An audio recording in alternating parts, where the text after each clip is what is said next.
Hey, what's going on? This is the Saturday Down South podcast. I am Connor O'Gara. Will, do you have a drink by you? Do you have anything that you could pour? I got some water. I'm staying hydrated on this day. How about you? Attaboy. Got water as well. Probably not exactly the best thing to pour one out of, but just mentally or theoretically pour one out for the ACC grant of rights, because Andrea Adelson reported that the ACC, FSU, Clemson lawsuit, all that stuff, the settlements of that resulted in the exit fee of the ACC dropping $18 million per year until 2030, when it'll just be a flat $75 million to leave the ACC. In other words, enjoy the ACC as you know it in the 2020s, because if I had to guess, probably going to look a little bit different come 2030. You know what's crazy about this, man? Whenever we would talk about the ACC, people would immediately come back with, "Oh, this big grant of rights deal, it's unbreakable." And I almost felt like I was getting it wrong. But It was, though. It kind of was. But my guiding principle has always been that barring revolution, capitalism will never be stopped, right? And True. so at the end of the day, it's like the playoff. 15 years ago, we would have said, "Oh, there will never be a playoff. That's crazy. This is college football. This is a sport from 100 years ago." Same deal here. It's like, well, this is an ironclad deal. With enough money and with enough people trying to get out of any deal, you can get out of any deal. We could have Taylor's version of FSU. It doesn't matter. This is all made up. It held strong for a while. You got to give it credit. There were not loopholes in it. It took legal action to say, this is ridiculous, and this document, this agreement is so ironclad that we need to go to court to try and show everyone how ridiculous it is. And it's not exactly like they're getting out of it now, but it does appear that eventually change will come with the ACC. We'll have plenty of time to debate whether or not this ACC team or that ACC team is going to join the SEC. The question I come back to is, will the ACC win a playoff game in its final decade as we know it? So starting 2020 through 2029, will a playoff victory come for the ACC, because it has not yet in the front half of the decade? I think with the expanded playoff, you got teams like Clemson, you got these big brands like SMU that are competing for the ticket. I mean, SMU got closer to winning a playoff game than FSU last year. So yeah, I mean, I think pouring out some water is fitting for the Coastal Conference. I think at the end of the day, a kind of a going out of business sale for this conference is kind of funny, because they've, to your point, gone down from about a 150 to about a 75. You could have Boston College half off. It's so rough. Okay, let me start here really quick, and I won't spend too long on this, but how long do you think that the ACC truly stood pat? Because I'd say about 2.5 years, maybe 3 years of teams actively trying to break down the wall. Yeah, that's probably about it. About 2.5 years, seeing the contracts with the Big Ten and SEC rise. And by the way, we're not talking about this the whole pod. I promise. We have a great show lined up. Alyssa Lang is going to join us in a bit. We've also got Lad of the Week that we're going to get to as well. But yeah, I mean, it was essentially 3 years. And that's what they're trying to do right now with this agreement, wherein they're changing revenue distribution, and they're basically making it so that if you're really good, you're going to get rewarded for it. And if you want to really dig into the history of college athletics in the TV world, go watch Requiem for the Big East. What a good 30 doc. for 30. Yep. Just rewatched it again over the weekend, because I was trying to familiarize myself with some of the TV stuff, because TV was the birth of the Big East, and it was also the death of the Big East and how it related to football. Everybody knows. But there are some very interesting principles as it relates to the ACC, and how, the Big East was essentially in a place where they felt like they had these football schools that were doing so much of the heavy lifting, and hey, why aren't we being rewarded this way or that way? And it's the beginning of the end. It's like what we talked about with what the Big 12 went through. The Big 12 went through an unbelievable pivot, even though Texas was essentially, holding it for ransom to try and have the Longhorn Network and all that stuff. So that's what they're doing. They're buying time, and they're hoping that maybe in a few years, teams like Clemson, teams like Florida State, teams like North Carolina, who is in a different conversation as it relates to that right now. I should probably not include them in that, but you get what I'm saying. They're hoping that they will have great success, look at the ACC and go, we need to stay in this conference to replicate that success. And that is going to be the hope. And if they're bringing in more revenue and if their conference kickback is bigger than everybody else's and they're being compensated and they're winning and they're at the level that everyone else, why leave? Moving is the single worst thing that we as human beings do on a regular basis. Why do it when it comes to a conference? Yeah, and I think too, just to put a button on that as it relates to TV rights, as a former employee now, as of like 6 o'clock today of a TV network, right? That TV has changed so much. So when you think about kind of the eras of the golden ages of television, you have the big like 3-letter network era, which kind of lasted until cable. Then you have the rise of cable with CNN with 24-hour networks where they're kind of printing money through the 90s and the early 2000s. Now we have it different. It's completely different because of streaming and a la carte. So it makes a ton of sense to where, okay, where's the money, right? It's right now, it's honestly with a lot of these tech companies, with a Bezos, with an Apple, they're trying to get in the game and they're happy to overspend. So what at the time with the Big Ten rights deal, I thought was a little bit of a bubble. Now I'm looking around going, well, if you have these people, I mean, again, look at Elon Musk. If you have the unlimited money hack, you can do whatever you want, right? And so point being, an a la carte approach to this does make a lot of sense when you talk about team by team basis, because teams are sitting here going, hey, if I'm FSU, I think I could be Notre Dame in my own mind's eye, right? So why do I have to care about what Wake Forest thinks? So it's messed up. It's the world we live in, and I think things are starting to correct with that world. Well, all right, that we'll put the ACC talk to bed. People are like, you guys really just going to talk about ACC contracts and grant of rights and stuff like that today? No, we will not. I have a confession. I cannot successfully put on a fitted sheet on a mattress. I'm not alone. They got ones with handles, brother. It'll change your life. There are some that they will wrap around kind of like a girder or suspenders. You got to get those. That's what I got. I got a wife who's really good at it. And there you go. For now, that is okay. There are certain things I do. There are certain things she does. That's one of the things she does. I couldn't tell you the last time that I attempted to parallel park. Just never really had a need for it. Didn't do it in driving school. Never got particularly good at it. Never really had a reason. Only had probably a handful of instances in my life where it would have been really convenient to be excellent at parallel parking. Couldn't do it. Maybe eventually I'll get a car. I'll get one of the cars that does it itself. We're not there yet. That's fine. I don't lose any sleep over it. I also don't understand why dudes pretend that any pass that's thrown behind the line of scrimmage is a fumble, even if it travels 5 yards forward. It's mind-boggling to watch on television. Is you saw that was clearly a forward pass. No one hit the quarterback's arm. It is a 5 or 6 yard pass. He took a 10-yard drop and he's throwing it forward. Just because it's behind the line of scrimmage does not mean that we need to have a meeting at the football and have some guy run away with it, the official blow the whistle 5 times, and then that's 15 seconds of my life that I just don't get back, that I had to watch this stupid thing happen. I don't understand why that happens. I don't understand everything. I don't have all the answers.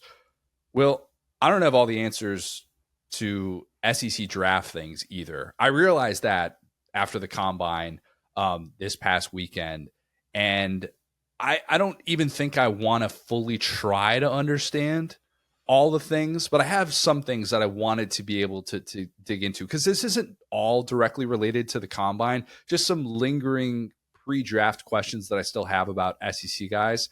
And we're hopefully going to have our guy Trevor Sycamore on at some point, Alyssa Lang's fiance, maybe later in the month. He's going to be much better than I am at making sense of some of this. But I find myself just asking more questions now with the combine in the rearview mirror than maybe I was asking 2 months ago. And that's probably just how it feels for a lot of college-focused people who watch this play out. Yeah, absolutely. And again, talking about that, like, connectivity, what I'm saying, that like we have more and more access to these players, so we already basically have our opinions of these guys now, even the small school guys, before the draft starts. It's such a boutique industry, and so it's like sometimes the test, to your point, will line up with our eye test. It's kind of like we were talking about PFF the other day, and sometimes it's like and those guys, it's almost like I feel like it's harder to change people's opinion with the combine. Do you agree with that? I agree with that. I really do. It's a lot confirmation bias, and boy, you can go in a million different directions. You really can. Let's start with this first thing that I don't understand. I don't understand how Shemar Stewart only had 1.5 sacks per season. And nobody was surprised that Shemar Stewart, the Texas A&M defensive lineman, that he tore up the combine. All right, that was expected. If you read kind of some of the articles and stuff going into this event, nobody was coming away from that going, wow, that guy, I didn't think he was going to be athletic at all. He dominated, and he basically put up Myles Garrett numbers is what he did. And the side-by-side is unbelievable. But obviously, one of those guys was a one-man wrecking crew at A&M, and the other was most of the time the third best player on his defensive line. I don't know. I'll get Billy Lucci and my guy Nuno to weigh in on that. But look, it's not a guy who came into the pre-draft process with this unbelievable list of college accomplishments. I think that's fair to say, whether you agree with the sacks thing or not. Here's what I don't understand. I get the looks like Tarzan plays like Jane thing that people like to throw around there, which I don't really like doing. I haven't heard that in so long. Dude, JC might have been the last one that told me that. That's a throwback, man. Let's lay it to rest. Let's lay it to rest. There are some undertones there that I'm not particularly crazy about, that I still see thrown out there when I decide to dig into the weeds of draft Twitter, which I don't often do. But let's lay that to rest. All right, that's offensive. Mm-hmm. I am the person who can easily separate why the combine isn't actually playing football, and I can understand why someone can look unreal in one setting and totally different in another. The underwear Olympics, all those different things. All right, we don't need to go down that road. What's weird about Stewart was that according to ESPN Stats and Info, he had the quickest time to pressure out of anybody in FBS at 2.43 seconds. We can debate pressures versus sacks. Obviously, you'd rather have sacks than just pressures. I understand that. How can you have that good of a pressure rate, whatever you want to call it, and then not have a single sack in the final 2 months of your pre-draft season? The sacks number, it can be misconstrued a bit. I get that. But the last time that Shemar Stewart recorded a full sack against SEC competition, Will, was September of his true freshman season. Excuse me? The last time that Shemar Stewart recorded a full sack, so not a half sack, a full sack against SEC competition was September of his true freshman season. Oh, so that's a red flag. I think there's no other way to say that. It's mind-boggling because 33 hurries in his pre-draft season, yet he only had 4 hits on the quarterback. There are 171 FBS edge rushers who had at least 5 hits on the quarterback. Stewart wasn't one of them. There are a handful of guys. I looked this up on PFF, some of the advanced numbers, and I found a handful of guys that had similar statistical profiles where you'd see the high number of hurries, very minimal number of quarterback hits, quarterback sacks, and stuff like that. But with all due respect to those guys that were in the same statistical comp as Stewart, none of them showed up in shorts and looked like Myles Garrett like Stewart did. After, by the way, he lost 14 pounds post Senior Bowl just so that he would test exactly like that. Will, if I lost 14 pounds in a month, you're hooking me up to an IV and going, Connor, we need to get you right. We need to get some food back into your body. You're not competing at a high-level event. I realize I'm not starting at 281 pounds, about 100 pounds less than that. But the muscle's hard to move. That's the thing. You're losing fat for sure, but if you have that much muscle baked on you, and it's not like the fake one with Mo Bamba that I always talk about where he's put on 40 pounds of muscle. It's like, no, these are official measurements. I don't know how you do that. And he didn't lose muscle either. It wasn't like he was like zimpied up or anything because he was hitting the combine drills really well. Yeah, and by the way, was awesome at the Senior Bowl. Left the Senior Bowl early because of how dominant he was in practice. Showed up, had some unbelievable reps, and said, I'm good, guys. I'm hitting the road. I'll see you in Indy in a month. And guy tears it up there too. It's not going to surprise me at all if and when he's the top 10 pick. Maybe he'll even follow the Trayvon Walker path in a draft without a clear number 1 overall pick option. I mean, who knows at this point? Stewart had a better combine performance than Walker, who was the ultimate traits versus production guy that we talked about. Gosh, that was 3 years ago. It's the 22 draft. And the Jags overlooked his 7% pass rush win rate and his 9.5 career sacks. He's not Aiden Hutchinson in the NFL, and that was the big debate at the time was how could you possibly take Trayvon Walker over Aiden Hutchinson? It still, in hindsight, looks like probably the wrong decision because Aiden Hutchinson, when he's been healthy, has been the better overall player in the NFL. But still, Trayvon Walker, consecutive seasons of double-digit sacks, looks very much like a franchise guy for the Jags. Jags aren't disappointed to have him as a piece moving forward. But I'll understand if Stewart has a similar trajectory in the NFL as Trayvon Walker, which that's taken me a long time to be able to kind of process that guys can do one thing in college and do that in the NFL. But I will never understand for the life of me how working with really ideal surroundings and traits, got to work on a Mike Elko to coach defensive line too. That's another part of this with other guys like Scorton and Turner on the defensive line that you're like, these guys are legit. They can covet their own amount of attention. But I will never understand how that dude tested that well and got to the quarterback so little in college.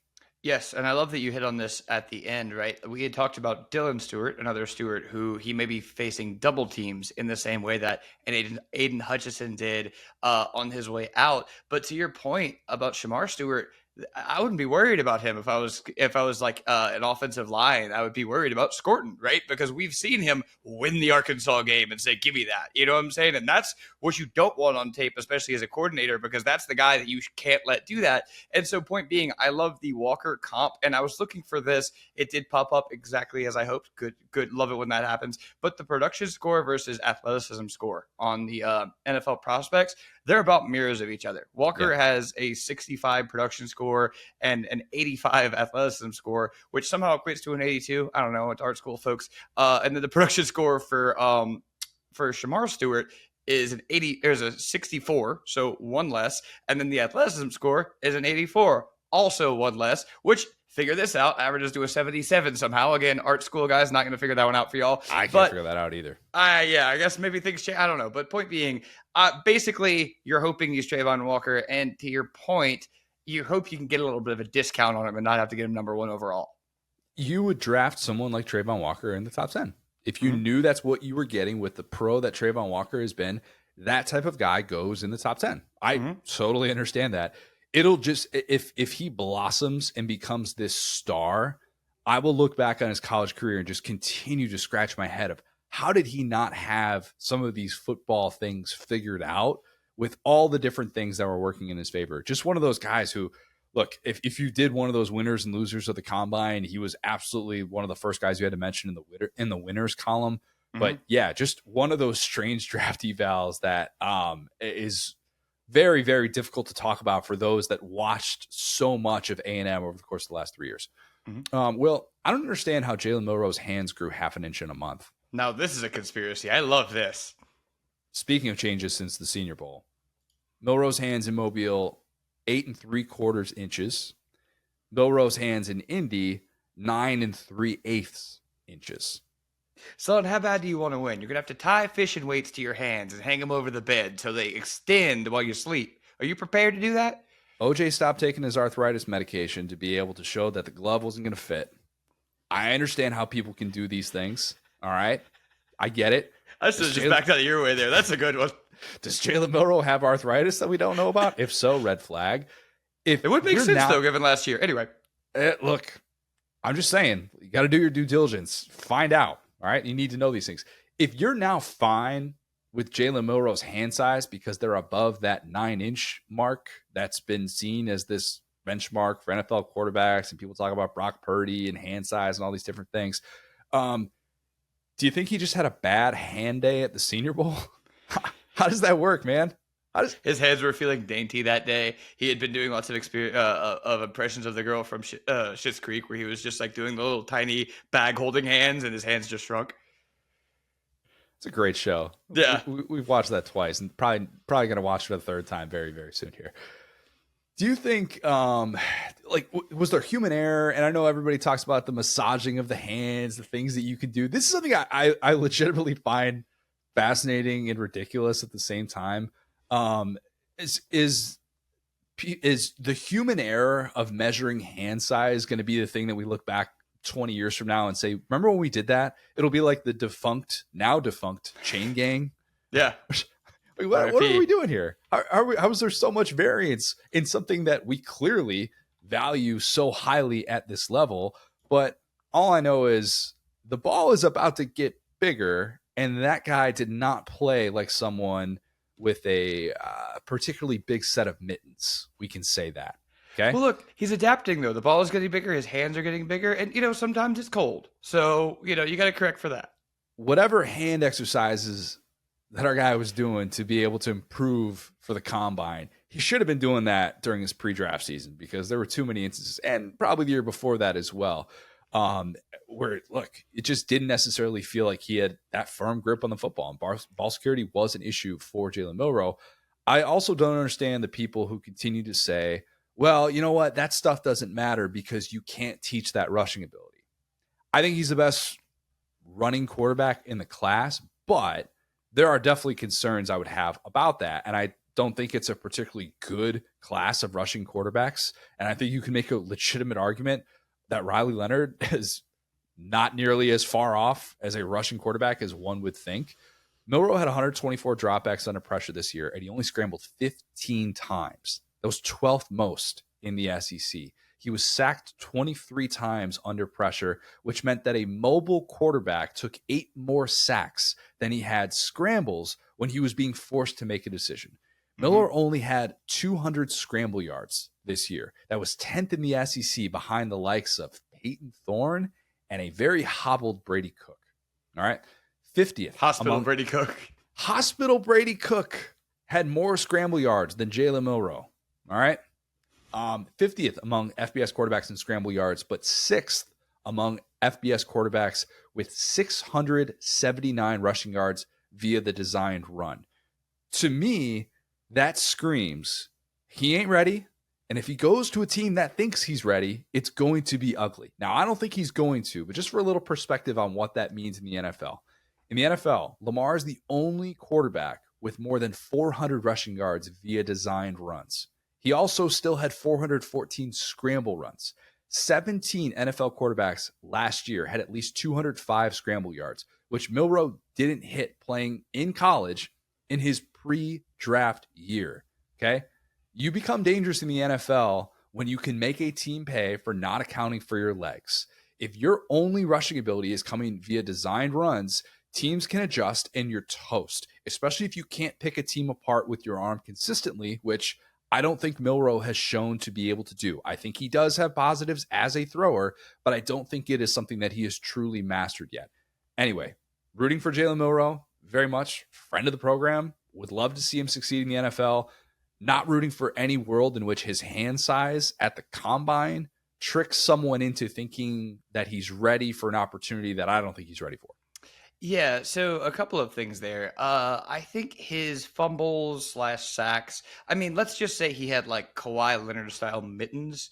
I don't really think they would have prevented a ton of those. Obviously, they would have prevented maybe 2 or 3, but it was the fact that he was standing back there for too long and he was taking bad hits. Like more of a 23 issue with the snap handling, probably. Yeah, exactly. And speaking of 23 as well, it's so funny. This is typical football coach, right? Where you get a quarterback who is very good off script, right? That's what DeBoer walked into. He walked into a guy who I feel like didn't have enough design runs like in 2023 under Tommy Rees, right? And then he goes, okay, you can run. We're going to do design runs. The reason why you have like that doesn't really work as much unless you're like a Lamar or a Cam Newton, i.e., tiny and very fast and can run 20 to 20, or huge and can bulldoze over people over the goal line, is that like the defense knows you're running the football. Whereas if you scramble and it's off script, that's why Milroe was so good, because you're having to cover 3, former 4-star receivers and Milroe at the same time. Like we talked about in our frustration with the running back situation with Haynes, where we were like, why didn't you just run 2 backs basically with him and Milroe and just pulverize if you were going to run quarterback power?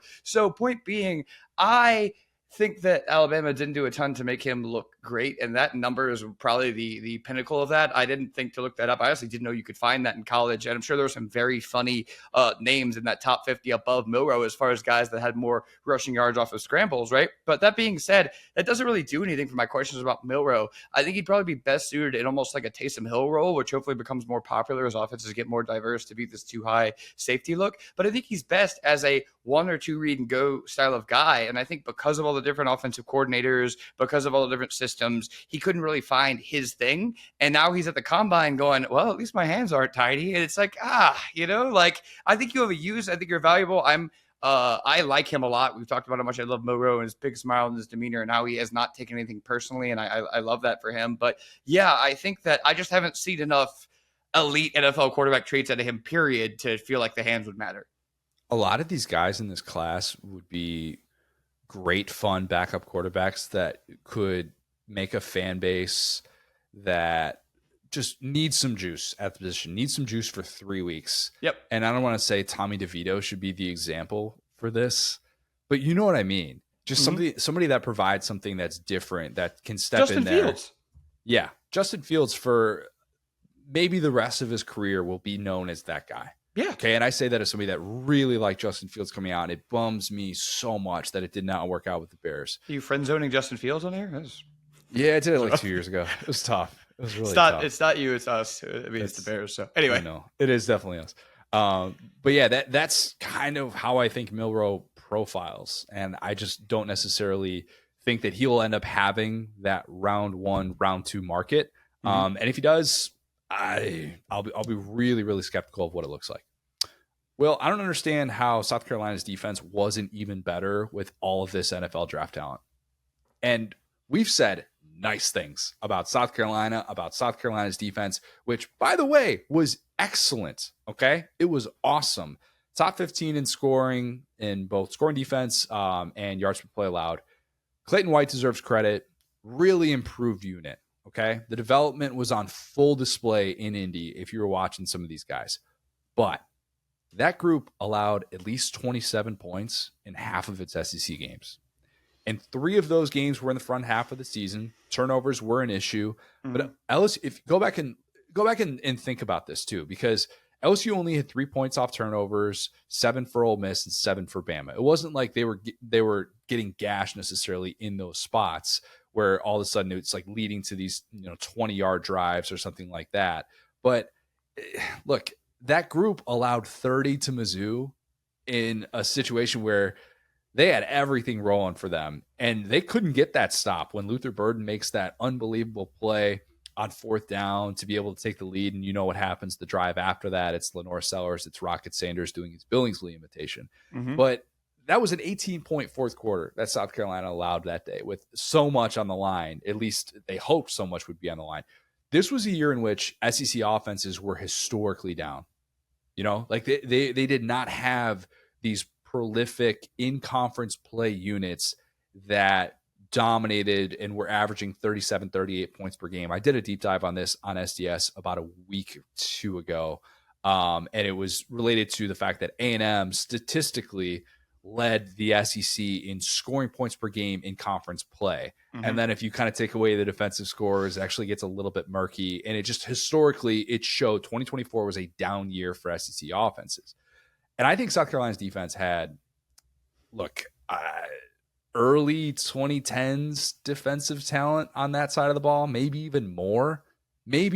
And this is going to show you whether or not there was more, because the most defensive players that South Carolina has had selected in a draft during the Spurrier era was the 2012 draft class. It had 4 defensive players come off the board, 2 first-rounders, 2 seventh-rounders. This current class might not have a Stephon Gilmore, Melvin Ingram, guys like that who are early to mid round 1 prospects, but they had 8 defensive players at the combine this year, Will. South Carolina had 8 defensive players at the combine. That was as many as Ohio State. It was 2 more than Georgia. Georgia had 6. Texas had 5. I mean, in Texas, I realize they have some studs coming back, and that made a difference in that number. They had 8 defensive players at the combine. That's not even including Dylan Stewart. And look, Dylan Stewart might have the highest ceiling of all of those guys. It was just fascinating to watch guys like Nick Eamon-Worry, Demetrius Knight. Those guys dominated the combine. TJ Sanders was unbelievable at the Senior Bowl. And we're not even talking yet about Kyle Kennard, the guy who won the Nagurski Awards, the best defensive player in college football. That is going to be a frustrating thing to look back on for South Carolina fans, especially if 2025 doesn't turn into a playoff year. And based on the 5.5 wins, is that over under? Let's just say those expectations might not be there for everyone. But as great as this year was, super rare collection of talent. You had Lenore Sellers balling out before defenses really knew how good he was. And you were still just short. And that, I think, is going to be a tough thing to look back on and not easy to replace. Okay, so I'm going to actually take the other side of this. Basically, if you look at the games that they lost, right, where did they struggle on defense? Okay, so number one, like the LSU game, they didn't struggle on defense that game. Yes, they did. LSU felt like they couldn't buy a yard for the first half in that game. And then what did they do in the second half? And then their quarterback got hurt. Then South Carolina's quarterback got hurt and they couldn't move the ball. And then a certain interception was taken off the board, right? So, like, at the end of the day, when the defense needed to make plays, they did. So, like, the interception stayed. I understand the return got taken off the board. But all I'm saying, Robbie Ashford's the reason why South Carolina lost to LSU and the call at the end, okay? They had defensive moments in that game that they definitely wanted back. That it was just I thought LSU was going to lose that game by 30 points, the way that their defense had them clamped for the first half of that game. They looked, and then again, quarterback gets hurt, and suddenly you got a backup quarterback in. Now things are different. Now Nussmeier finally gets going. But again, the biggest moment for Nussmeier was throwing a pick in that game. So, okay, boom. Now we're looking at Ole Miss. They scored 3 points. That was the offense's fault. I think if you give Jackson Dart and Lane Kiffin that much time, 27 is fine. They came out of the gates looking pretty comfortable. Ole Miss did in that game. They have an awesome offense. They have probably a top 5 offensive mind in the sport. Probably top 5, you know what I'm saying? Probably top 5 coach in the sport for offense. I don't think at 27 points is an embarrassing performance. And I mean, watching the flow of that game, it didn't feel like they really had a shot, but it was because of their offense, in my opinion, right? And then, okay, Alabama.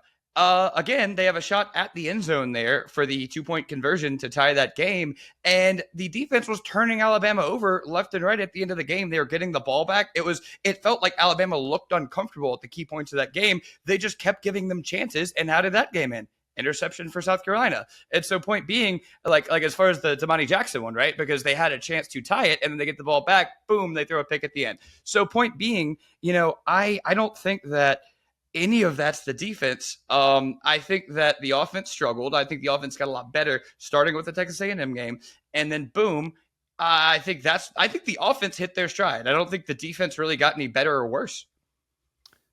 My only counterpoint to that, we judge teams at that level when you've got 8 players in the NFL Combine and you're going to see all these guys come off the board. We hold you to a much higher standard. We just do. Mm-hmm. If we're talking about a group that was allowing 14 points a game and getting to 21 felt like a monumental feat. That didn't exist anymore, though. That's what I'm saying. 27 against Ole Miss is just fine. Like, LSU let up more than that, and they beat Ole Miss. Yeah. I just think that it'll be very easy to look back on that group and go, could they have been better? And that's a testament to your development. That's a testament to the type of year that you had, is that you had all these things working in your favor, but just to have, and it's at every level too. I mean, that's the incredible thing. I mean, I don't know if you can count Nicky Manwari as a safety, as a true safety with what he's doing at 6'3", 228, whatever he is. Yeah. Running and jumping. Like I look back on this group and I'll go, man, it is such a game of inches, and we're going to get to why that's significant with another guy here in a bit. But I think that group could have been even better, and that's a wild thing to say that I would not have. If you had told me at this time last year, Connor, South Carolina's going to have 8 guys on the defensive side of the ball in the NFL Combine, and you're going to be raving about this guy, that guy, and oh my gosh, look who did this week. I would have said, yeah, you take that all day, every day. And then you realize just how good the collection is. And you think to yourself, man, that could have been historically great, instead of just remembered as what's going to be the number 5 scoring defense in the SEC. I'm just saying, room for improvement with a really great group. And that's not the worst place to be as a program. How about this? I'm much more worried about Mike Shula than Clayton White going forward. I would agree with that. How about that? How about that? Yeah. We'll ask some questions about that. Well, I don't understand who's doing PR for Isaiah Bond. Generally, true. In one sense, I salute that person, because Isaiah Bond was still showing up in mock drafts late in the regular season.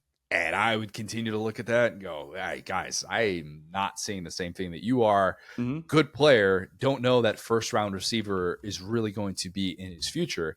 In another sense, I shake my head at the person who's doing PR for Isaiah Bond, because they should have told him, probably not a good idea to say that you're about to break the 40-yard dash record. Never mind the fact that it's held by your former teammate, Xavier Worthy, who then gets to clap back at you. You have your former teammate clapping back at you on social media after you didn't come close to besting the 4.21. Bond ends up running a 4.39, which is a really solid time. It's really fine, but it's not close to the record. You know what I'm saying? Yeah, we would probably be, praising it if he hadn't said anything to that level. Now, if he had called his shot, would have been like, all right, who is this cat that all of a sudden is able to speak things like that into existence, when I would argue what he showed at Texas and at Alabama wasn't necessarily record-setting speed. It was really solid speed, and there's a reason why that guy was coveted in the transfer portal when he decided to leave Alabama for Texas. But still, I would go, all right, this guy, maybe he does have a different sort of gear that we didn't necessarily know about.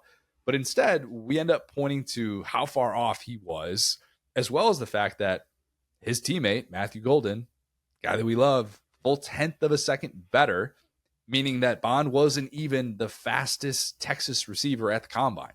If he had just told reporters on Friday that, oh, look, I feel really good about my ability, not going to make any sort of headlines whatsoever. He instead told reporters that he anticipated running a 4.2 or that he might run a 4.1 if he was feeling great. If you've been doing that in your workouts, fine, man. Let the people know. ESPN reported that his absolute best time in his workouts was a 4.23. And that's in a really controlled atmosphere. Maybe you got some quick triggers there, right, helping you out, or at least not necessarily wanting to run it back. Matthew McConaughey on the stopwatch. Sure. Michael running past the speed limit side. Suck it, Carl Lewis. Maybe you got some of that working for you. I don't know. I'm not there. I couldn't tell you. Just a weird move when we could have been talking about how he actually posted a really impressive top end speed of 24 miles per hour. And that's the thing that should have been making headlines. Second fastest top end speed of anybody recorded at the combine. But yeah, not the best 3-4 months for Isaiah Bond. You know what? I'll tell you, man. I have never felt more vindicated by. See, this is the confirmation bias we were talking about. Matthew Golden, buddy. We were standing him and saying this guy's underrated all year, and he comes out and he tests like that, and he's bigger and faster. That's not even his thing. The straight line speed. Yeah, exactly. Because again, he's bigger. His hands are a full inch larger. If we care about that now, he's taller. He's heavier. You know what I'm saying? No, he's not taller. Will, did you see his official time or his official height? Oh, are they tied at 5'11"? Yeah, I just 5'11". When I see 5'11", 191, and I see 5'11", 180, I just think one of those guys is bigger. I don't know. I mean, maybe we're measuring from the top of the hair. I don't know. Oh, you're saying bigger just compared to Isaiah Bond? I thought he's you were bigger saying compared bigger to than Isaiah. what we thought he was. Yeah. He's compared to Isaiah Bond. No. He is an all-time 5'11" king. He's an all-time. I was joking about what was it, 6'12" on game day or 5'12" on game day? No. I knew he was under 6 feet, but he's bigger, and like I said, plays bigger than Bond. Like we joked about how big he played. Now he's faster than Bond. Why would you draft Bond over him? Yeah, I think those conversations are very much in the rearview mirror, and I think Golden's a stud, just an absolute stud. If he is somehow sitting there late first round and one of these contenders gets to go up there and take a player of his caliber, I'll be like, what are we doing? Last year, everybody was saying, how could they let the Chiefs take Xavier Worthy? No. If they let the Chiefs take someone like Matthew Golden, then we can have those conversations about what exactly is going on here. Speaking of receivers, I don't understand why I've never seen Trey Harris in a mock draft. Never. Not at. We just talked about somebody that I was kind of like, I'm not really seeing the same things you guys are. I understand why he's not viewed as a can't miss prospect. He's not viewed in the same light, the top guys in this class necessarily. He's not viewed like the guys from last year's class with Harrison, Neighbors, Dunze. That trio, those guys were all coming in expecting to come off the board in the first 10 picks. It's still wild to think that Trey Harris was Malik Neighbors' quarterback in high school. I just love that. That's my favorite Trey Harris stat, that just throwing balls to Malik Neighbors. Imagine having those two guys. Probably should have put Trey Harris out there, receiver, a little bit more often, and just say, guard this high school defense. Enjoy. Have fun. Guy doesn't have blazing speed. He's a bigger receiver at 6'2", but he's not going to be confused for DK Metcalf, obviously. No, I'm sort of blown. You know what? That's another guy we should never compare anyone to. DK Metcalf. That dude has a diet of Skittles and Diet Coke, and he runs like a 4.2 in jeans. Big Nesquik guy as well. Loves the chocolate milk. He's a big strawberry milk guy as well. Yeah. Look, I'm just blown away that it feels like the only pre-draft conversation about Trey Harris was related to the quote that he had in Indy. Most notable pre-draft thing that has happened to Trey Harris was him coming out, and this is via Daniel Harms. Trey Harris said, "Something I take pride in is going out there and taking the DB's soul." Yep. I would agree. I can tell you take pride in that based on everything you've been able to put forth in your college career. Harris almost feels like one of those guys that makes it look a little bit too easy at times. You know, he's just so smooth. His body control is remarkable. I did see that Daniel Jeremiah gushed about him before the combine, so I shouldn't paint with too broad of a brush and say that everybody is sleeping on Trey Harris. But I was doing my serious hit last week with Hester and EJ Manuel, and Hester was the one who was like, look, why is this guy not getting more love in a down receiver class where it feels like we're asking a lot of questions about these guys, you know, kind of mid to late first round. And Trey Harris is just, for whatever reason, not crept up into that conversation. I think Hester's absolutely right. I love Trey Harris. I would love to see a team like Earmuff. I'd love to see a team like the Falcons go after him and pair him alongside Drake London. I wouldn't want that for a player that I like, but it's up to you. Bijan's looking good. Drake London's looking good. Those guys are turning into actual franchise pieces. Kyle Pitts, maybe not so much. But look, if maybe the Bills aren't able to trade into a spot to get Matthew Golden and they end up taking someone like Trey Harris, maybe they wait on receiver until round 2, round 3, something like that. But I'm just surprised that at no point during this entire process have I seen Trey Harris in a mock draft, unless there's something that I missed, and apologies if I did miss that. But just a guy that was unbelievably good in his 2 seasons at Ole Miss and should be talked about at that level. Just think that he checks a lot of boxes.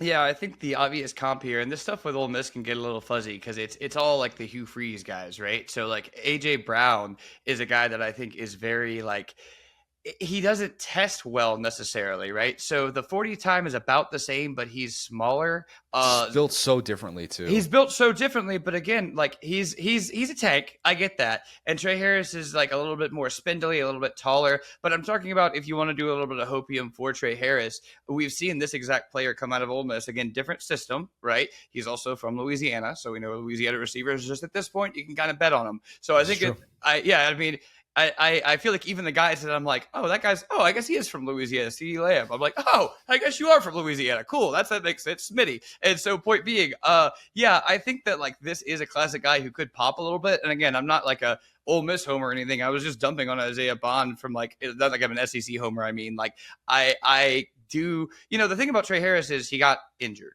Right. And so I think that people, when we tracked it at the time, we were talking about him being one of the most valuable players in the sport. So the thing about AJ Brown is that he had incredible production in college, like we're talking about with these scores. And Harris didn't quite get there during his draft eligible season. So there's going to be a question mark there. But in the games he played, he was every bit the game changer, I think, that AJ Brown was. If memory serves, Ole Miss fans can tell me about that. But I remember thinking Trey Harris was right up there with the best receivers in the SEC. And so it's hard to imagine a guy with that kind of background and pedigree just getting to the NFL and falling flat on his face. Lane at Ole Miss has not had those guys turn into legit NFL studs. Mm-hmm. A Jonathan Mingo and Elijah Moore. These guys have not had the NFL careers that would suggest you need blind faith in what Lane is developing at the receiver position. And maybe that could be playing a part in something like that. The scheme is definitely unique. I know people are talking about how wide he lines up and how unique that is. And he would kick inside to the slot every now and then, but it wasn't some sort of 50-50 split like what you would see with Malik Neighbors and some of those more interchangeable guys. But I just think that guy does things that will absolutely translate to the next level. And even if it isn't always flashy, still go back to the catch he made against A&M a year ago. Just one of the best college catches I've ever seen. I do think that Trey Harris is going to make someone happy, and just surprised that he has not made someone happy enough to say this guy is worthy of being in the first round discussion. Mm-hmm. All right, Will, we gotta talk about something that is being talked about too much. I don't understand the obsession with Will Campbell's arm length. Don't get it. His arms, in case you missed this, his arms are 32 5/8 inches. NFL offensive tackle length is ideally 33 inches, according to NFL people. That's what I've been told. His arm length has him in the 7th percentile among tackles, blah, blah, blah, blah, blah. Oh, my God. Feels like it's pretty common to have the debate about can he play tackle versus can he play guard. That's a big-time decision for an NFL franchise to have to make, especially if you're taking one of those guys in the first round. the one position obviously being a little bit more, I don't want to say devalued, but you feel like you could just find it in later rounds. I get the interior offensive line conversation versus the very unique physical specimen it takes to play tackle in the NFL. I understand all of that. I really do. But look, if this guy slides on draft night, I'm going to be mad. I'm going to be real mad. I'll be mad because as a fan of the team that's currently picking at number 10 overall, that needs a whole lot of offensive line help to protect their franchise quarterback, I want Will Campbell in a Bears uniform badly, but there's zero reason that he should even fall to that point.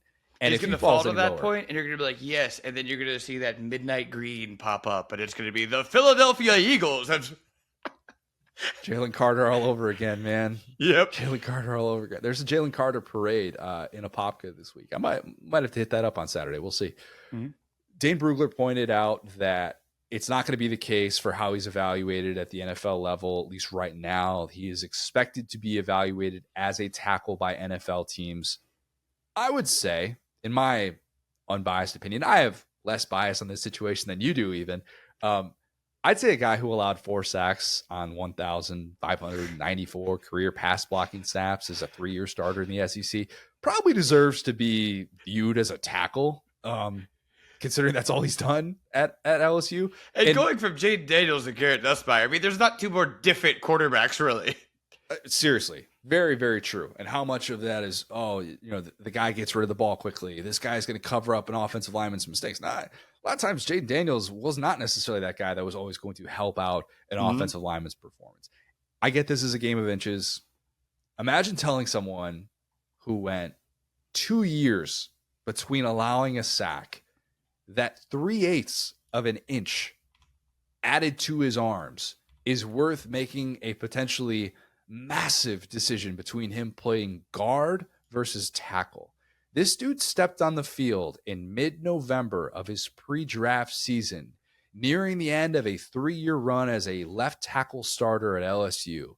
And he could legitimately say, yeah, the only time so far in my career that I've allowed a sack was when I was a true freshman, and sorry, but I got beat by Jared Verse and Will Anderson.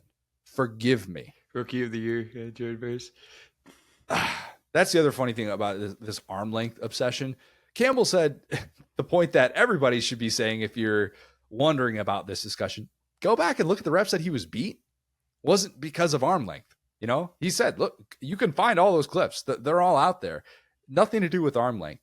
In a class that's kind of lacking drama, this feels like one of those too big of a deal manufactured type storylines with a guy that everybody's had pretty much the same opinion about for the last 2 years, not even just a year. And if it is truly a big deal, all Will Campbell has to do is hit up Jalen Milroe and say, hey, how do I add half an inch? Let's make it happen.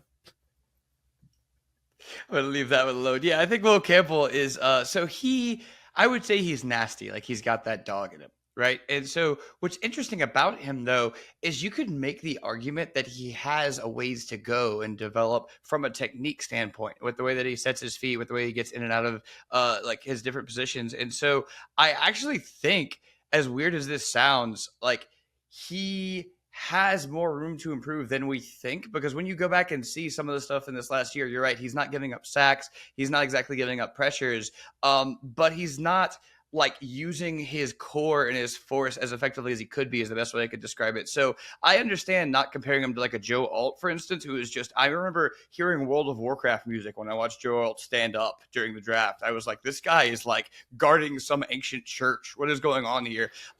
Who I would be able to compare him to, and a guy that does have longer arms, I'm going to be clear, is Lane Johnson. Lane Johnson just has that dog in him. And I think that like Will Campbell is similar, right? They're about similar builds.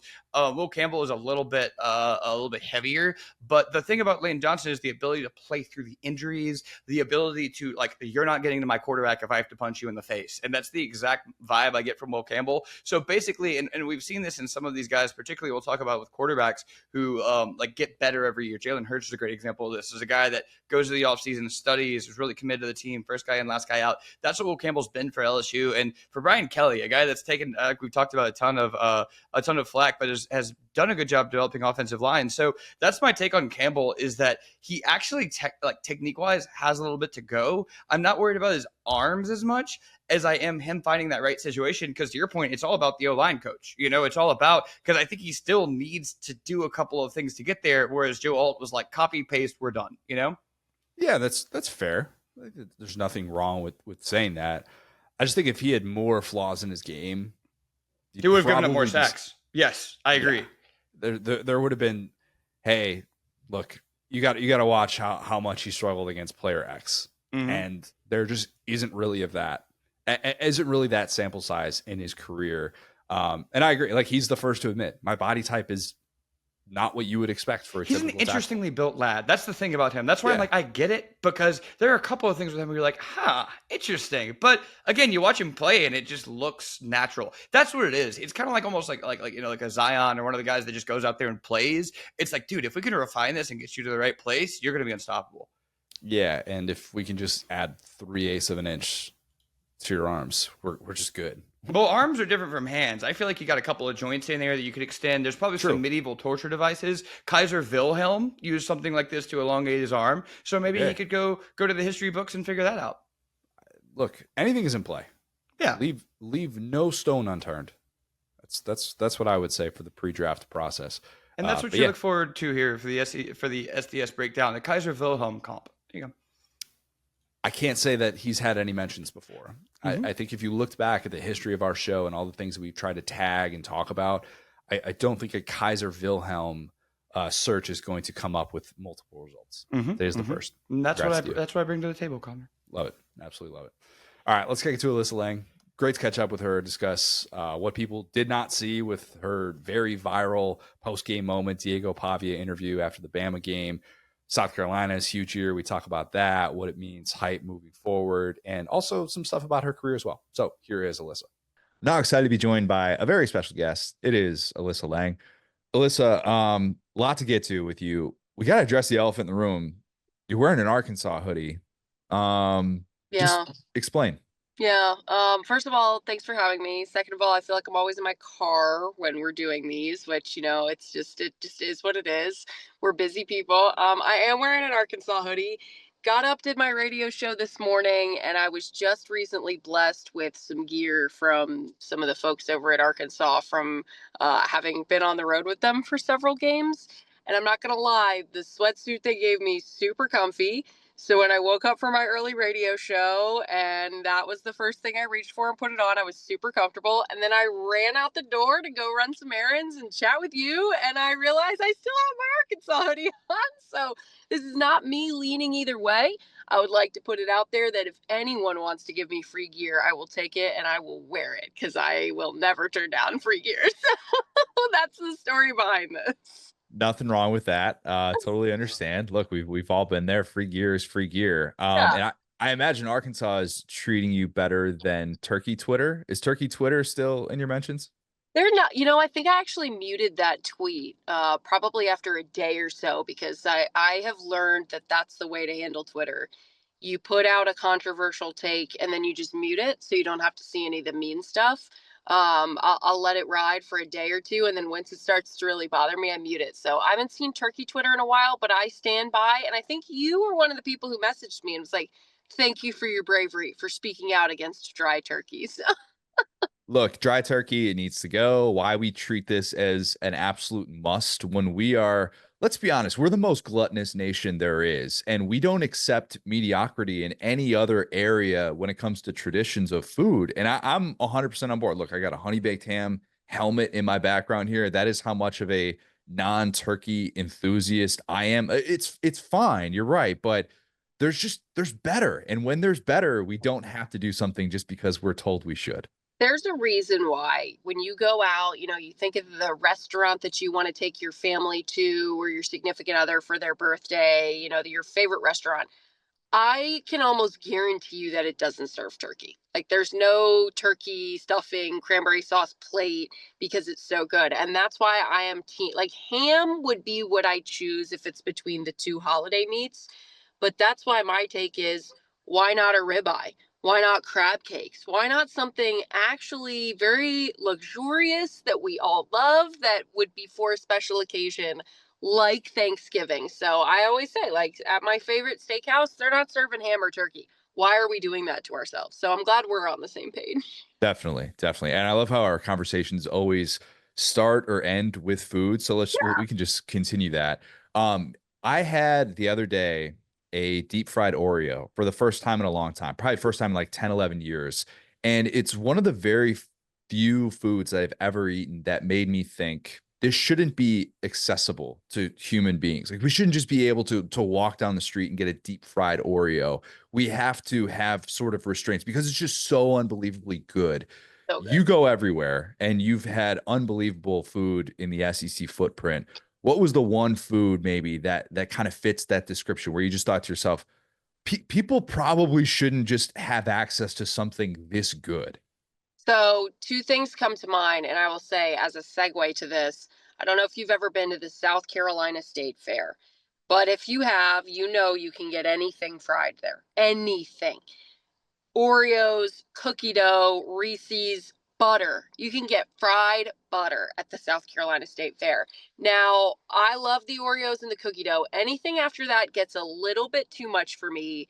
But those are, I've had the Krispy Kreme cheeseburger as well. So that is up there. And obviously that counts as part of the SEC, even though it's fair food. So it's maybe a different category in and of itself. I will say it's not wild cuisine by any stretch of the imagination. But I'm not sure I have ever had a better brisket than at Terry Black's in Austin, Yep. Texas.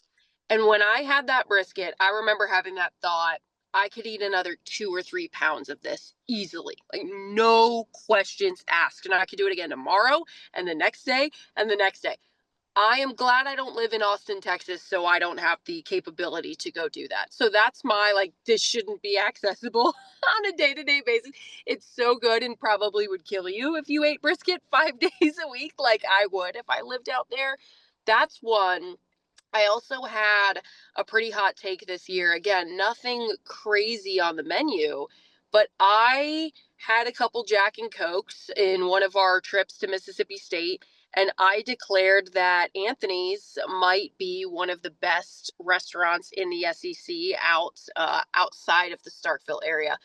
I mean, incredible steak, incredible sides, just an amazing meal. So those would probably be the two that come to mind right away. But South Carolina State Fair has to take the cake for just wildest food I've ever seen in my entire life, honestly. The types of place you could go to on Thanksgiving and, enjoy Yeah, yourself and not hate yourself. exactly. They have chicken on a stick. That's obviously normal. I think it's pizza on a stick. It's like a Oh, wrapped up pizza. Then they deep fry it. I also, when I worked in local news and I was in Columbia, I did a bunch of live shots out at the state fair. And I remember eating something called a bird dog, which at the time was revolutionary. I've seen it since. It was basically like a foot long hot dog covered in cheese whiz, covered in bacon bits, and whatever else you want to. And it was amazing. But even that sounds tame compared to pizza on a stick or fried butter, all of that. bird dog now, that's trademark is established. That's we Yeah, can't be calling that. Yeah, we can't be confusing that with please. food. You got to work with my guys Tom Hart and Cole Kubelik this year a bunch. Most notably, of course, the Vandy Bama game. I Yeah. mean, a game that look, it's one of the most electric post game moments I think we've ever had in college football. Diego Pavia, Vandy, Turns, couple words in between there. Um, Give us the breakdown of what we didn't see from that just incredible minute of live TV. Yeah, so there's a lot that people didn't see. And it's funny because a lot of people said to me afterwards, you didn't react at all when he dropped the F bomb. And it's funny because I texted my fiance some point during the fourth quarter. And I said, if Vandy pulls this off and I interview Diego post game, he's gonna cuss on live TV. If you've talked to him, you just know that the kid oozes enthusiasm and passion for the game. And you watch him on the sidelines and he's colorful, he's exciting. And you just knew like Diego is the same in front of the cameras versus behind the camera. So it's funny that that was something that had crossed my mind before that interview. Now I have the raw feed of a camera on me following me as I'm following Diego, that only about 8 seconds actually made it onto the broadcast, but I have about a minute and a half of what the lead up looked like. So shout out to the folks at Vandy. My thought process was this. We know we're going to try to get Clark Lee. This is obviously massive for him. But having had a couple Vandy games, having gotten to know Diego, in my head, I said the country has to be able to see this kid. The country has to be able to see this kid in front of a microphone after winning this game. So it was really important to me to get Diego first. Typically, you get coach first, then try to get a player. You also knew they were going to probably rush the field. And I thought Diego might be a mile to downtown Nashville by the time that I wrap an interview with Coach Lee. So I'm working with the folks at Vandy. I said, if one of the SIDs over there, Michael, I said, if you're able to go get Coach Lee and find us afterwards and bring him over during Diego, I'll try to find Diego. So one of the other SIDs, Brian, says, I'll help you get Diego. So Diego runs over to the stands where his brothers and his family are and everybody. And you could tell he's just total blackout. Like, I don't know if he remembers how much of that moment he remembers, but you could just tell he was in celebration mode. And we finally catch up with him. And this is what wasn't seen on TV. Brian, one of the SID at Vanderbilt, tries to wrap him up like a human straitjacket almost to get him to just physically stop. Like, stop running away, stop bouncing around. I'm right next to him, ready to jump in and do the interview. So at that point, I'm right next to Diego. Brian's got him, is trying to calm him down, and I'm hitting the truck saying, I got Diego, because it's all happening fast. Right as that's out of my mouth, Diego takes off again and fights off Michael at Vandy. So that's when you started to see the tail end of me physically chasing him across the field. I don't think he realized it was me until I finally kind of like yanked him by the arm and pulled him back. And I'm screaming his name this entire time.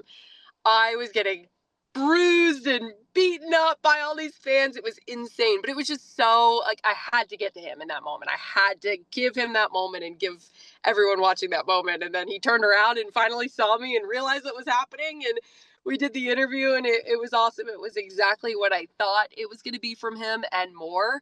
And I feel like a lot of people fell in love with Diego Pavia that night, which I feel like that means I did what I needed to do. I helped put a microphone in front of the most important man in college football's face on that day. And that was my sole purpose in life at that moment. So I'm glad we got that done. And underrated, you held on to the microphone when he's grabbing at it. He tried to take it multiple times. Yeah. And if you let him take the microphone in that moment, it might have yielded something a little bit even more, like WWE style. But there's a 0.0% chance you're getting that microphone back. Well, that is one of those sort of like early rules that you learn in TV and certainly in sideline reporting is you don't let go of the mic. You don't give anybody the mic. And I will say I have broken that rule one time. There was a Missouri spring game years ago, and I gave Kelly Bryant my microphone during the spring game. And it ended up working out for me because he's just going around interviewing all of his teammates on the sidelines during the game, and it was fine. And I got the microphone back. But in that situation, who knows what would have happened if I had taken my hand off of that microphone from Diego. The one part when I watch it back is he answers my first question and then he kind of turns and I'm thinking he's done. I'm thinking he's about to run away. And so I kind of step back for a minute and then I realize he's not leaving. So I'm like, okay, I'm getting another question in. And I sort of take another step forward because I was going to try to take as much time as he was going to give me in that moment with his brothers jumping around. But yeah, it was, I think I kind of blacked out too. Like usually you're thinking about what you're going to ask as soon as I get there, you're going through your questions. And obviously I had thought about that, but then it turned into I got to catch Diego. And that's where all my attention is where is he? Where is he? I got to get to him. And then start the interview. Okay, how am I going to phrase this question? So it was a whirlwind, and I've looked back on it many times and taken notes and tried to get better for the next time that it happens and I'm chasing down Diego Pavia. You crushed it because if You also, the third question you asked was the last question. It's kind of a walk off for him where he goes off with his family. If Yeah. you do the thing that you did at the start of the interview at that point where you're trying to hold him back and prevent him from getting to his brothers, people would look at you and go like, what are you doing? Why would you let him not have that Let moment? him And instead you let it celebrate. breathe. Yeah, let him Yeah, celebrate. yeah. And it was funny because I had met his brothers the day before. His family is hilarious, man. They are a bunch of characters. If Diego is a character, his brothers are even wilder. And I say that in the best way. He came in for our Friday production meeting, and I think that had been my second or third Vandy game already of the year at that point. We had met with the coaches. Diego comes in, and all of a sudden there's two or three guys behind Diego. We're like, who's this entourage? He brought his brothers to our Friday production meeting, and they just sat there. So we're like, all right, well, we're going to take advantage of this. We're asking the brothers questions about Diego and, what are you doing during the game? And what do you think? And it's so funny because I remember at one point during that game, it was third down, it was third and short. And they're in the stands screaming at the coaches, give Diego the quarterback draw, quarterback draw. And they're screaming. And I said something to Diego about it after the game. He was like, yeah, my brothers hate it when it's a short yardage situation and the ball's not in my hands. I was like, yeah, I can hear them from the stands. I never hear fans individually coaching from the stands until that game. It was crazy. Diego and his brothers, I'm not sure that they need a reality show, but in-game interviews with the brothers would be a massive hit. Now, live TV, that might be a little bit rough. Might have to get the bleep buttons out, Yeah. might little tape delay, something like that. But if you can make it work, I mean, they are must-see TV, and it's as exciting as Vandy has ever been in those moments, and just the type of thing that nobody would have forecasted that No. coming into last year, even if you had the most optimistic outlook. But yeah, I'm sure it was fun to be there for it and to be able to capture that top 3 moment of your Oh, career. that's got to be number one now, honestly. I get that question a lot, like, what's the best game you've ever done? And for a long time, it was Auburn, Arkansas back in 2021. I think it was basketball. Auburn was number one. Went into overtime in Fayetteville. They stormed the court. It was just an unbelievable atmosphere.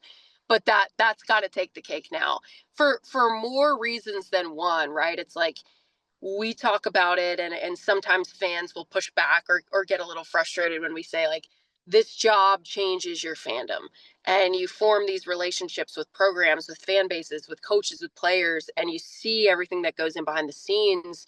And Clark Lee and Vandy's one of those programs that you see so much blood, sweat, and tears that's gone in behind the scenes, that no matter who it was, if it had been Georgia or Bama or Ohio State, anybody, if they had won in that type of game against the number one team in the country, you just can't help but be happy for them because of everything they've seen. And also how much of the college sports world tuned into that game that night that didn't have a dog in the fight, but was automatically pulling for Vanderbilt, because we all love an underdog story, right? So it was so cool for so many reasons. And Tom and Cole did an unbelievable job in the booth that day, calling a game that truly Vandy dominated from start to finish. It wasn't a fluke. And that, I think, was our biggest goal throughout the night, was to illustrate that as people tuned in, that it's not like, balls bounced Vandy's way one too many times and they lucked into this one. Like, they beat Bama from start to finish. And it's just everything you love about college football. So that's definitely my new number one for sure. It was a microcosm of the year that was in the SEC, kind of feeling like Yeah. these teams that sort of came out of nowhere and spoke to the parity of the conference and what played out. And South Carolina was obviously a huge part of that as well. What would they have done in the playoff? Because as easy as it is for us to sit here and say, well, you know what, the way that it played out against Illinois in the bowl game, they wouldn't have done this in the playoff. It's easy to forget too. They're without Kennard in the bowl game. They're without Rocket Sanders. Even Worry does like the halftime opt-out thing. It was just kind of a different team than what we saw down the stretch. Not to dismiss it because Illinois played well, but what would they have done in the playoff? Because even though I didn't advocate for them to get in as a 9-3 team, I would have been fascinated to watch it play out. Yeah, I mean, I think they would have found success, certainly, based on how they were playing at the end of the season.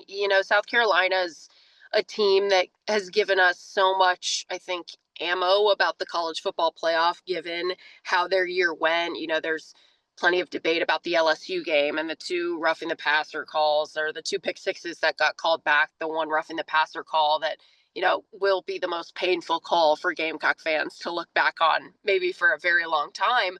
But I think the thing that South Carolina gave us as far as a conversation point is the fact that the week before Champ Week, they beat the eventual ACC champions at their house at the end of the year, right before they went and won the ACC. And whether that had been South Carolina or anybody else who had done what South Carolina had done, I think the conversation would have been the same. Now, it's hard to separate at this point because you mentioned the bowl game. Like, they weren't the same team in the bowl game, obviously, but college football has changed too. It's not like teams are always showing up the best versions of themselves to go win a bowl game that's not a college football playoff game. So we have to take that into consideration.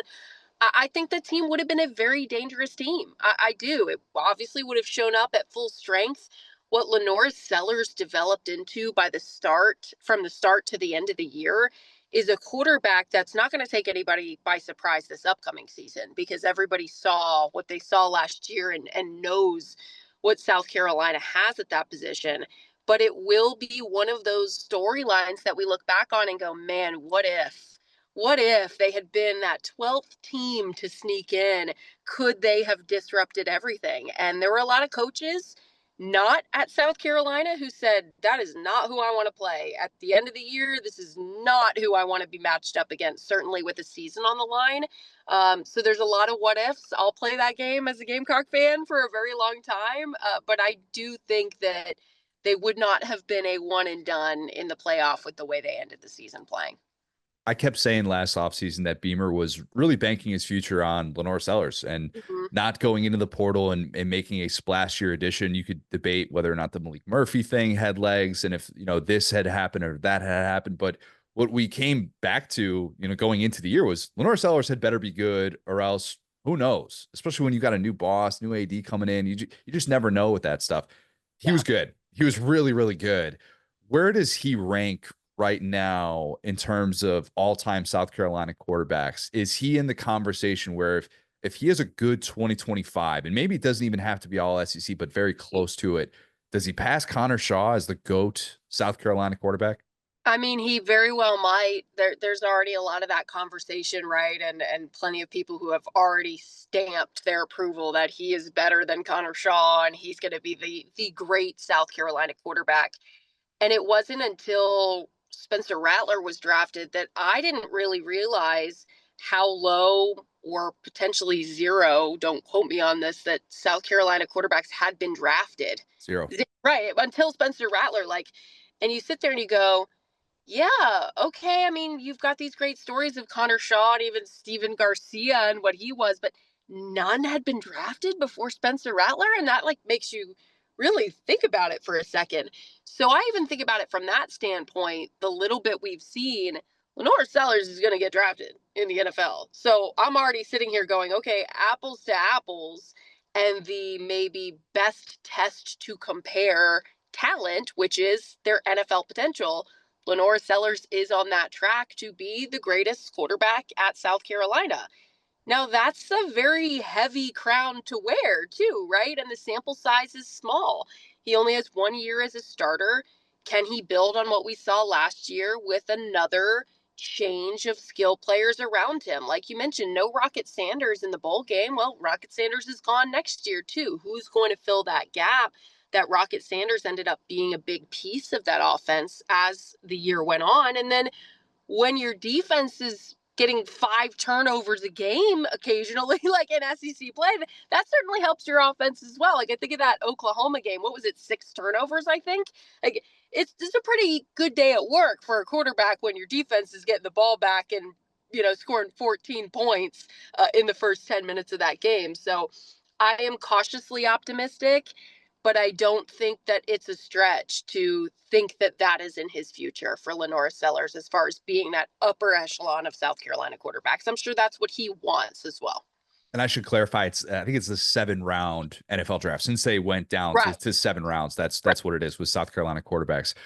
With this offseason, compared to when you were in school, compared to 2013, I think that's probably where offseason optimism for South Carolina peaked, because you knew it was Clowney's last year in college.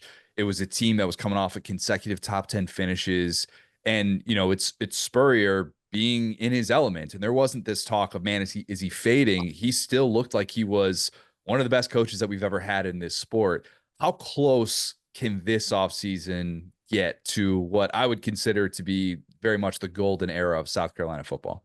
I think it'll get close. I mean, certainly with how last year ended now, if South Carolina had beaten Illinois in the bowl game, I mean, it would already be there now, right? Like it would be through the roof. And even I think the dramatics and how that game ended, like you're still going to get plenty of that from the bowl game and everything that comes with what happened on the field that day.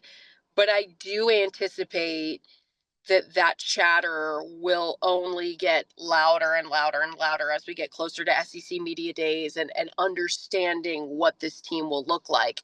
There's always that chatter anyway. There's always that excitement no matter what. Every SEC school has it. Certainly when we're approaching the week of media days, when everybody's undefeated and everybody's got the best team ever. But I think the reason why it could reach that peak excitement is because of Lenora Sellers and because of the excitement surrounding him for this fan base that has already gotten a taste of it. Like I think about last year, and we were talking about it being, is this a make or break year for Shane Beamer? You know, it didn't make a bowl game the season before. I had no idea that Kyle Kennard was going to come in and do what he did this past season. I had no idea that Dylan Stewart, as a true freshman, was going to be on the other side of that defensive line, wreaking absolute havoc. I think the fact that Shane Beamer in South Carolina kept Dylan Stewart was huge. And that's something that a lot of fans, I think, were a little bit nervous of in the NIL era and the transfer portal and how all of that works. We all know. But for him and Lenoris and these young guys who had huge years, who I'm sure had markets elsewhere, to say, no, we're staying here. This is where we want to be. And undoubtedly, there will be another name that is already on this roster that we don't know about yet that we'll be talking about come October for the South Carolina team. And fans know that. So I expect probably by June, the excitement to be very, very high for sure. I think maybe it's a little bit too much to say 2024, 25 is the year of Lang, but it's, I mean, goodness gracious, like it's a host sports center. I'll take it. You've had, I mean, the Vandy moment's incredible. You know, your alma mater, South Carolina, doing what it did. I like you could point to all these different moments that I'm sure this past year has just been like, pinch me. I mean, this is so cool. You're getting spots on College Game Day, and you know, you got to be there for the Cal reunion at Kentucky, like a lot of big things that you've been a part of. What's something you haven't done professionally that you'd like to do at some point in your 30s? Ooh, that's a great question. So my favorite thing to do just in my job, my favorite thing to do is host shows, whether it's pregame, between game, post game, on site. So when we're at the tournaments, softball tournaments, baseball tournaments, basketball, and we're in the arena or we're at the ballpark and you got players coming up to the set and you got fans all around you, you can feel the energy of games. That is my absolute favorite thing to do. I love every element of it, but if I could bottle that feeling up and feel it every day, that's what I would pick. So I haven't yet gotten to host a game or a show like that at a championship game, like SEC football championship or something like that. Obviously, everybody's dream, I think, is like, I want to host College Game Day one day. And I don't know that that's realistic for my 30s, but those types of shows and doing more types of shows like that is always my goal, and trying to do more of that. And honestly, more Sports Center. Like Sports Center is some of the most fun I've had on television, just because it truly is an hour, 2 hours, however long the show is, of a pinch me moment. I mean, I'm looking up at the camera and I'm reading my story or I'm doing my highlight, and then you're in break and you kind of like look around. It's like, oh my God, I'm sitting on the Sports Center set right now. This is insane. Like, how did this happen to me? So those would be two things that I definitely would say I would always take more of, hopefully for the rest of my career, but definitely in my 30s, I would love to see more of that. Sideline reporting, is it something that you want to still make sure that you're getting those experiences, because live games is just unique? Like I always think that's interesting of how you feel you fit into the flow of a game and how you want to be able to tell that story. Like, do you think that's something that you still look up 5-10 years from now? You're like, yeah, this is something that I have a true passion for and want to continue doing, and get to obviously continue to do even bigger and better games. Absolutely. I think, so many people say, well, if you had to pick one, I'm very lucky to be in this hybrid role of both studio and sideline. And so people say, if you had to pick one, which one would it be? And it's so hard because I always say that each one helps me do the other better.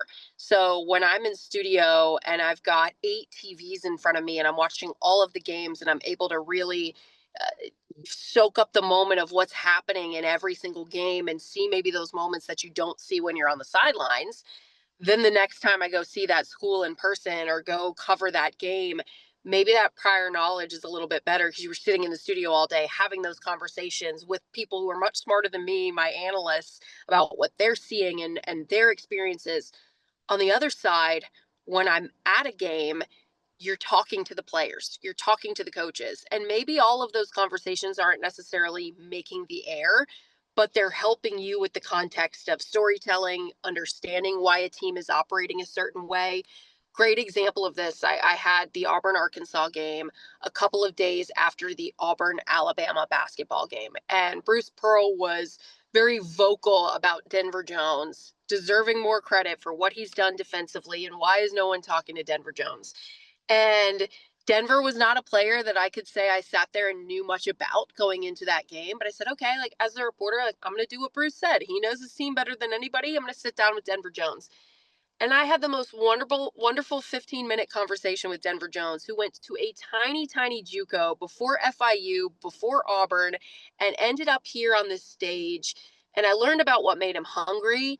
I learned about why he came to Auburn. I learned about what goes into his motivation every night. And then I watched him be the mouthpiece to his team as Arkansas continued to make comebacks throughout the course of the night. And I watched Bruce Pearl and that coaching staff talk to the team during a timeout and then walk away and say, you talk amongst yourselves. And I watched Denver Jones be that guy who led the charge. So for me to be able to have that experience on the sidelines and then go back to the studio and know that that's what's happening during a game that's 500 miles away, for me is just so invaluable to be able to have that push pull of both. So in a perfect world, there'd be 100 hours in every day and I could do studio and the biggest games that I can do and do it all. But I think it makes me better at both to be able to do and be in both spots. It's a dream job in every way. It Yeah, really is. it really is. Yeah. Very much. Last one for you. We'll bring it back to food, of course.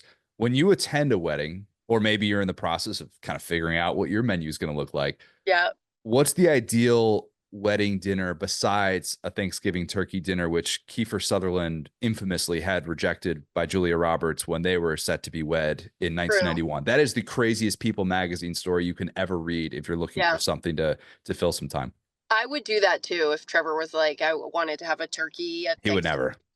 He would never even ask me, because that is a point of contention in our house. He very, very much disagrees with my takes. So we actually about 5 days ago set our menu. Like we locked it in, we chose everything. And it's funny because initially we had the very traditional plated chicken and vegetables. And I was just like, you guys are above that. I'm not excited to eat this. I'm just not excited to eat. Like, I know I'm going to have a couple cocktails. There's other people out there like me. I know you start drinking. I want to eat at the same time. Like I start to get hungry immediately. So we completely threw out the menu and we got creative with it. We're doing destinations. So we had sort of a menu of the menu options, if you will. So we have a slider bar, which is like a bunch of different types of sliders, regular cheeseburger sliders, a conch slider, chicken slider. There's a mushroom for our vegan guests, vegetarian vegan guests. We also have, this is what I'm most excited about, a martini mac and cheese bar. So our understanding is destination again. So we're also like, hope it's good. Like, we'll see when we get there. It's a made to order mac and cheese that you could put all sorts of stuff in the mac and cheese and they serve it to you in a martini glass. What? So I'm going to be on the dance floor with a margarita and a cheeseburger with a martini glass full of mac and cheese. That's my ideal wedding menu right there. Drinking mac and cheese out of a martini glass. Yeah. Yeah. And then we're not actually doing a wedding cake because, and this is crazy to me, Trevor's not a big cake fan. He's just, he thinks cake is a waste of dessert, which I think is blasphemous. I love cake, but whatever. We are doing a dessert shooter bar. So it's like, I guess, 5 or 6 different types of desserts in those tall shot glasses. So if you're a chocolate person, we have some chocolate options, some strawberry shortcake, some cheesecake, whatever you want. We have dessert shooters. So it's very unconventional, but we like I it. like it. Nobody's going to be unhappy with that because you have the variety, which Yeah. is a very underrated part of planning this in today's day and age, especially Right. use that one main food item. And you're like, I'm not really into chicken. This isn't really what I'm feeling right now. But Exactly. the variety and especially getting away from the traditional desserts, like wedding cake is if you put time into it, can be really good, but there Yeah. are better options. It doesn't mean just because, as we talk about with Thanksgiving, just because you do something repeatedly or that's the expectation doesn't mean that's what you have to get. As long as Right. people like what they're eating, they're going to be fine. That's all And that that's matters. Alyssa, you're the best. Appreciate your time. We'll do it again soon. Sounds good. From the car. All right, well, let's close with some lad of the week. You want me to start? Go ahead. All right, let's continue with the NFL draft theme of today's show. We'll go with Gunnar Helm, the Texas tight end guy that I absolutely loved watching the player that he became this year, and someone that really thrived with the opportunity. He had a bad combine, a really bad combine. And then you find out after the fact via the Ian Rappaport tweet that came very likely from Gunnar Helm's agent. Don't know what his representation is, but nonetheless, you see afterwards he tweaked his ankle on a false start for the 40. And if you saw the picture afterwards that Ian Rappaport tweeted out, It's rough. It's nasty. It's Yeah. gross. I don't recommend it, even though I retweeted it because I'm a sicko. But it is one of those instances in which you're reminded, like, oh yeah, kind of stuff happens during the combine. He apparently didn't want to tell anyone and then just powered through with the combine, even though he ran like a 4.9 40 or something like that. Did not look particularly explosive in these drills. And it was not the best showing for a guy that had an awesome year wherein he probably earned himself a whole lot of money by playing the way that he did. But I think that's a tough thing to do, a really, really tough thing to do, to not immediately want to go around and do the, dare I say, Tanya Harding of, I'm going to start making excuses and pretending that my laces broke and pretend that that's the reason that I'm failing on this big, massive stage. Because I know myself, and I know that if something inconveniences me in the moment, well, I am not a good troubleshooter. In this moment, I'm going to be really frustrated at that one thing, and I'm going to just fixate on that one thing. And I'm going to say, look, I got to find my way out of this. Try to grit through it. Didn't end up being the best showing for the guy, but I think he's such an awesome player this past year. And I think that Texas very much appreciated the role that he was able to step into, and someone that I would hope an NFL team is going to be able to look past the ankle stuff. He's apparently still going to go through the pro day testing and all that once the ankle swelling dials it back a little bit. But yeah, just a those reminder. interviews are going to be hilarious. He's going to be all there in crushes. He'll be like, but did you see the spreadsheet? Hold on. Oh, don't blame me for this. Did you see the spreadsheet? Yeah. Can I show you my ankle right now? What it looked like the before and after. We're good to go now. But Back to yeah, Michael Gunnar Scott. Helm, Crunch the numbers again, please. But pull up the combine numbers. Don't worry about me. Yeah. certified tough dude. Yeah. So no surprise, that was actually mine as well. That's another guy that we've kind of been on all year, Gunnar Helm. But again, the picture, if you haven't seen it, is disgusting. And I already brought up my backup, who is golden. So I'll go in a different direction here. I'm starting to like Jackson Dart as an NFL prospect, man. Hey now. I think that in a year where there's not a ton of like draft prospects, I think that a guy who played in that offense, who has the deep ball, who has been a multi-year starter, obviously a guy who's, dealt with the transfer portal, relocating, stuff like that. I think he may have crept his way up to be one of the guys that gets gambled on. And we see those guys every year, right? But I know that, it wasn't like he had any crazy tests, but I think that as these quarterbacks go on to be evaluated, there's just not really a guy like, I like Cam Ward, I like Shador, but at the same time, there isn't a Trevor Lawrence in this class.